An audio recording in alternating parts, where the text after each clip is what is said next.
you not have money, you're not my friend. I go to China, plenty of money.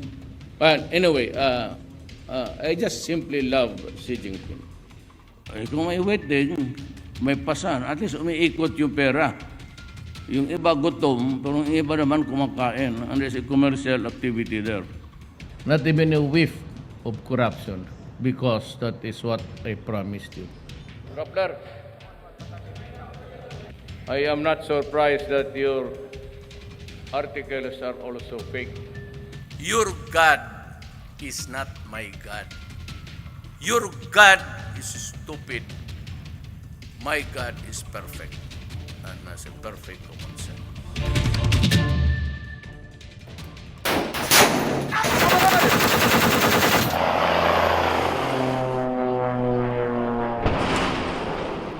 The war in the South has ended. After 5 brutal months of war against terrorists, President Rodrigo Duterte declares Marawi City liberated from terrorists, but does not lift martial law. I hereby declare Marawi City liberated from the terrorist influence that marks the beginning of rehabilitation. The president asks Congress to extend martial law in the region by 1 year to totally eradicate the terrorists. With 185 terrorists supposedly still at large, martial law in Mindanao is still in effect to this day.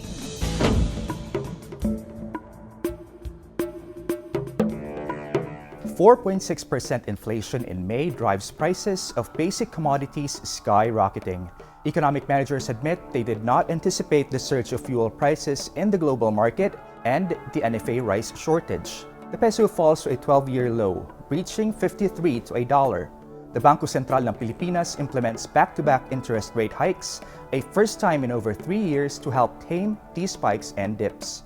Groups and some legislators are now asking, is this a runaway train? And should we hit the brakes or swerve to another direction? The DOH will place the dengue vaccination program on hold. The Department of Health suspended the school-based vaccination program against dengue after drug maker Sanofi Pasteur said the product poses higher risks to patients who haven't had the infection before.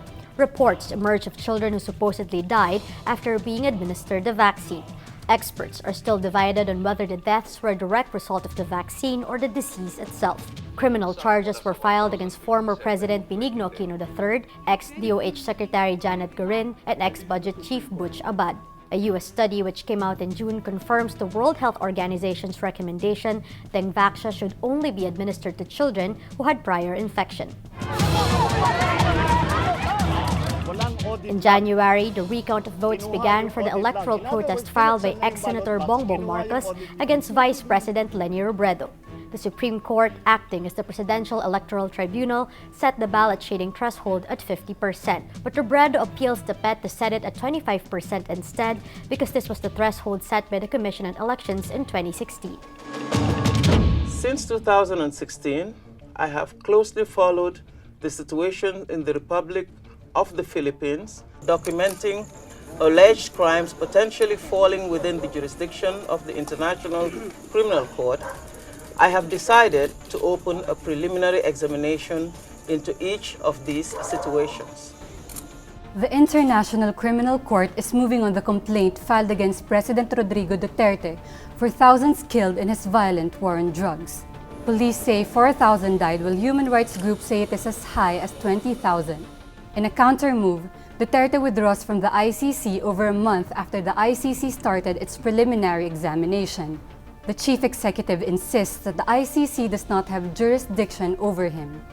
Buuin natin ang isang kilosang Pilipino na patuloy na ipagtatanggol ang katarungan at maniningil ng pananagutan sa ating mga pinalagang lingkod bayan.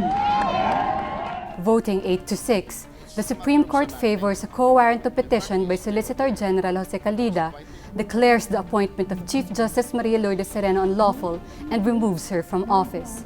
The move underscores the vulnerability of the High Court to political attacks, facilitated by the infighting of its justices. I will close Boracay.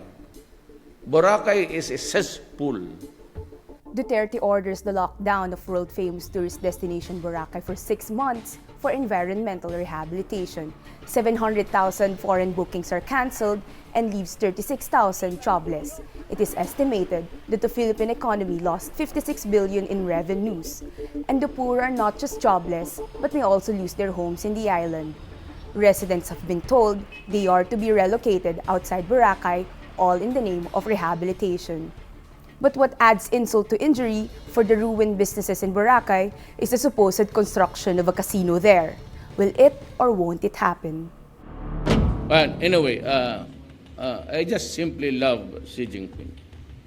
He understood, he understands my problem, and is willing to help. And I'd like to say thank you, China. President Rodrigo Duterte likes to tell this story. Chinese President Xi Jinping told him, quote, "We will not allow you to be taken from your office." Philippine diplomacy Duterte style is as simplistic as can be. Friends do not complain or file diplomatic protests in public. That's how the Duterte administration handles the issue of the Chinese Coast Guard taking the catch of Filipino fishermen in the Panatag Shoal. It's barter, he says, echoing the Chinese ambassador, referring to bottles of water in return for expensive Chinese restaurant quality fish. But the friendship seems to be durable as both countries pursue a joint exploration of oil and mineral resources in the West Philippine Sea. The Philippines also decides to air Chinese shows on PTV. It's a different story in the Middle East as Kuwait expels the Philippine ambassador after a controversial OFW rescue video went viral online. Not even a whiff of corruption, because that is what I promised you. In the name of zero tolerance for corruption, Duterte fires around 20 appointees and accepts the resignation of cabinet members. He does not file charges against the erring officials, except for a notable few. No charges had been filed against former Tourism Secretary Juan de Teo, who had glaring conflict of interest issues involving her brother.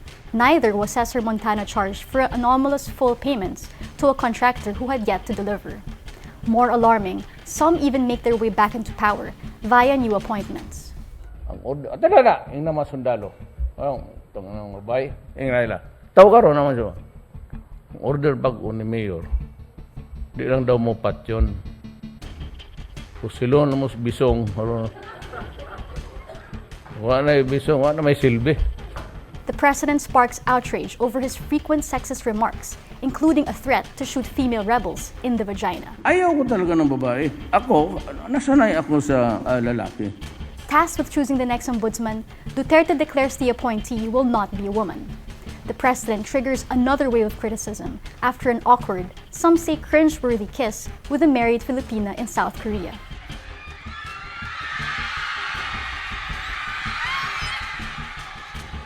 Malacanang defends the prolonged full-on mouth smooch, saying it is the kiss of a grandfather.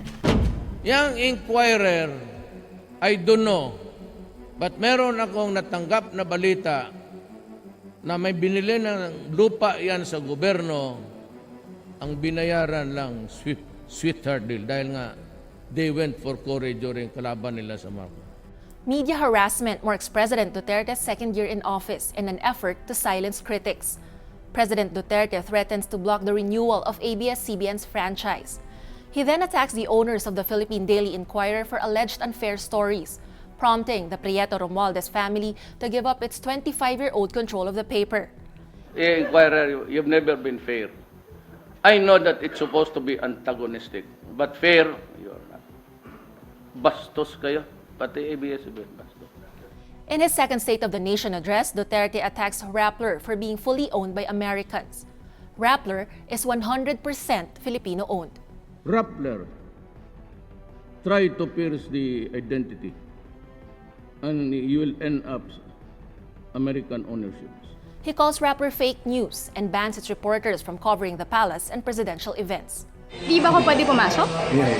Mayroon po akong MPC ID. Hindi po, ma'am. Rappler,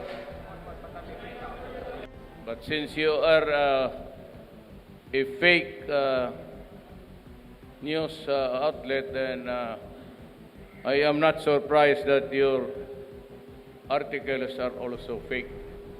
In January 2018, the Senate conducts a hearing on fake news. Journalists explain how President Duterte's social media election network is transformed into a state-sponsored propaganda machine, how it launched systematic, rabid, and misogynistic attacks on media organizations and journalists. Data gathered by Rappler shows the term bias is used in 30,000 comments in just a single day. Almost 50,000 posts and more than 1.8 million comments use the term bayaran. Other attacks include the use of the word prostitute, a play on the words press and prostitute. Indeed, a lie told 1,000 times becomes the truth.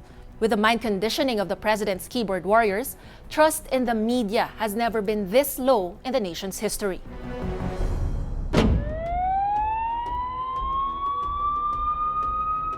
Duterte orders the return of the PNP to the drug war, despite the deaths of minors including 17-year-old Kian de los Santos and 13-year-old Aldrin Pineda. The controversial operation is redesigned.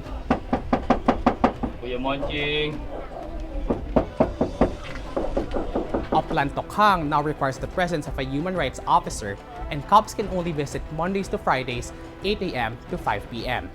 But a new order this time against tambais or loiterers has already claimed lives, with those arrested dying under police custody. Critics denounce it as anti-poor and reminiscent of the deadly drug campaign. In mid-2018, extrajudicial killings take the back seat to the killing of priests, 3 in the past 7 months. Bishops denounce the killings of the shepherds and call on President Rodrigo Duterte to also stop the verbal persecution of the Catholic Church.